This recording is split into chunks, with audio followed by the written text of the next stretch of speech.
presidente como se fosse uma tentativa de transformar o ministro em bode expiatório de uma situação que afeta dramaticamente o seu governo, porque, afinal de contas, ele chefia um governo que tenta a reeleição com gasolina a R$10, né? Em outubro há uma grande probabilidade da gasolina e do óleo diesel aumentarem, enfim, a valores ainda mais extraordinários, né? O presidente da República vem reclamando há muito tempo dos aumentos abusivos da Petrobras, né, que são praticados os preços da Petrobras muito além do necessário.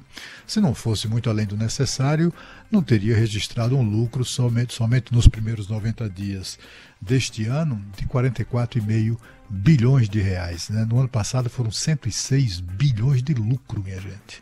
Ninguém lucrou tanto assim no mundo, nem mesmo as empresas que produziram e venderam vacinas em todo o planeta, nem estas faturaram tanto quanto a Petrobras faturou aqui. A Chevron, que é a maior petroleira do mundo, faturou 1/3 de lucro do lucro da Petrobras, né? De fato, todas as pessoas que apontam o lucro da Petrobras como abusivo, criminoso, pornográfico, indecente e outras qualificações, estão cobertas de razão, né? Porque, afinal de contas, esse custo é um custo que afeta a todos nós, né? Afeta aquele que tem carro e aquele que não tem carro, aquele que passará a pagar o ônibus mais caro em razão do aumento do diesel. Aquelas pessoas que precisam do combustível para exercer sua atividade econômica, sejam taxistas, sejam motoristas de aplicativo, empresas transportadoras de pessoas, também transportadoras de mercadorias, né? Todo mundo é muito afetado de cara, né? Toda essa cadeia produtiva é afetada de cara com os aumentos dos combustíveis. E também, além disso, ainda são afetados, todos nós somos, né, para além desse para-choque aí a que eu me referi, toda a sociedade é afetada pela inflação galopante que é provocada exatamente pela alta dos combustíveis, né? A gente tem ouvido declarações até cínicas de consultores e gente ligada ao setor, dizendo que em vez de criticarmos o lucro da Petrobras, deveríamos elogiar esse lucro, etc. e tal. Isso é uma falácia, né?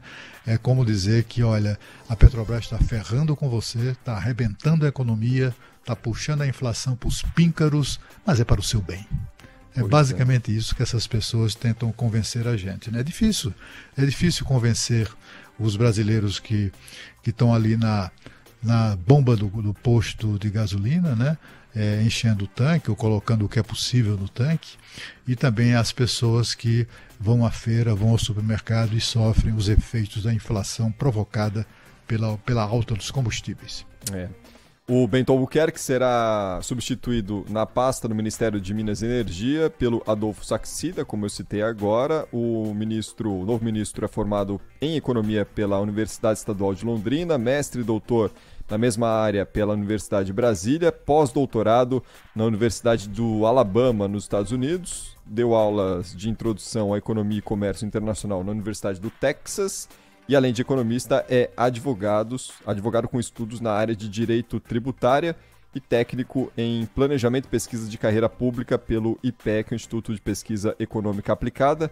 O Saxida, que está com o Bolsonaro desde a campanha eleitoral de 2018, integrava a equipe do Paulo Guedes. O Cláudio, de alguma forma, é um bracinho a mais de Paulo Guedes no governo? Ele passa a ter uma certa influência também no Ministério de Minas e Energia, tendo agora o assessor, que era o braço direito dele no Ministério, agora cuidando dessa questão de Petrobras, Eletrobras, eletronuclear. Tem muita coisa envolvida aí, né?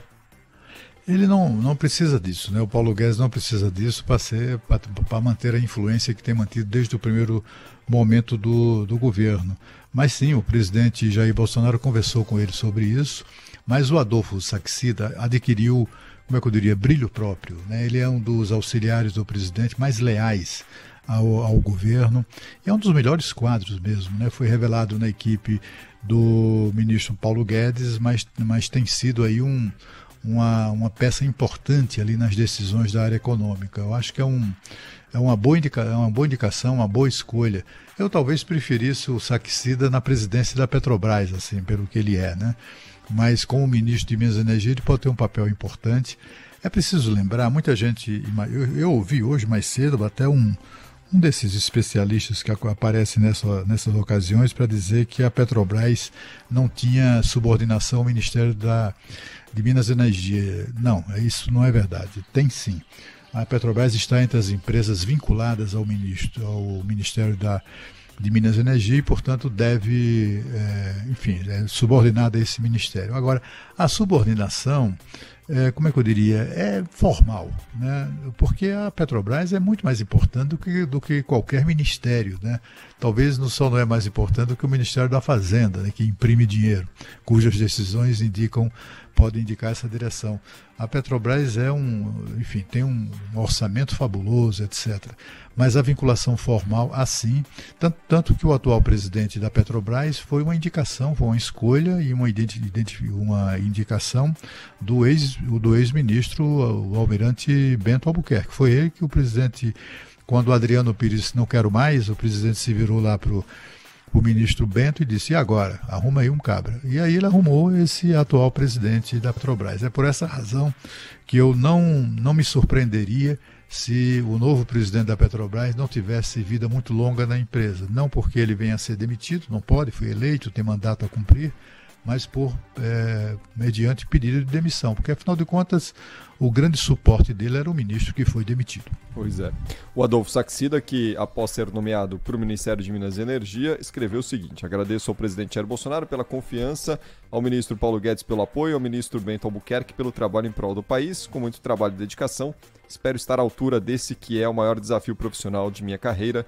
Com a graça de Deus, vamos ajudar o Brasil. Tá, então as palavras do novo ministro de Minas e Energia, Adolfo Saxida, que toma posse, né, na vaga de Bento Albuquerque, substituição que ocorreu logo nas primeiras horas da manhã desta quinta-feira. 5h11, você está aqui na Rádio Bandeirantes, 85 anos no ar, fechada com você, fechada com a verdade.